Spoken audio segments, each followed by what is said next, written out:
La deuxième source utilisée en optique est la source de lumière spectrale. C'est une lampe dans laquelle un gaz d'atomes est intercalé entre deux électrodes.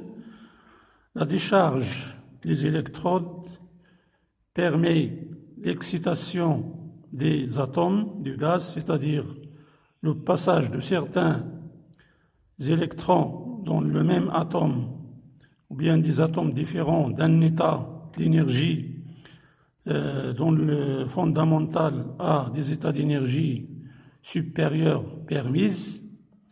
Le retour de ces électrons, ou bien le retour de ces électrons, de ces états supérieurs à leur état fondamental, c'est-à-dire la désexcitation des atomes qui vont revenir bien sûr à leur état fondamental, permet d'émettre des radiations lumineuses, des radiations lumineuses de couleurs différentes, c'est-à-dire de longueurs d'onde différentes.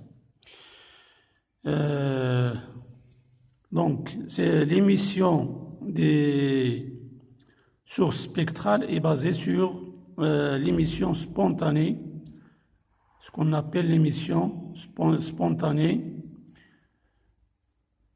Pour visualiser la lumière émise par une source spectrale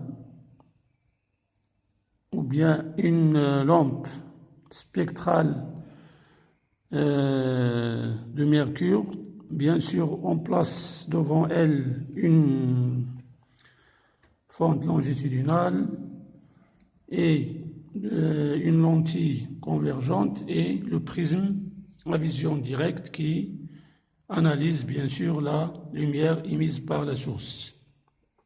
On observe sur l'écran un spectre discontinu et qui explique ce qu'on a dit tout à l'heure.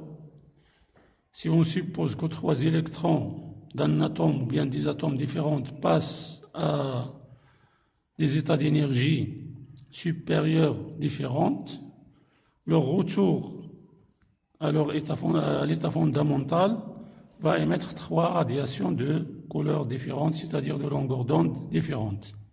À remarquer que le spectre d'un élément chimique est propre à lui, c'est-à-dire c'est une caractéristique pour lui et qui est différent des autres spectres et qui est différent des spectres émis par d'autres éléments chimiques, c'est-à-dire le spectre de lumière blanche de lumière spectrale est une signature de l'élément chimique utilisé dans cette source spectrale.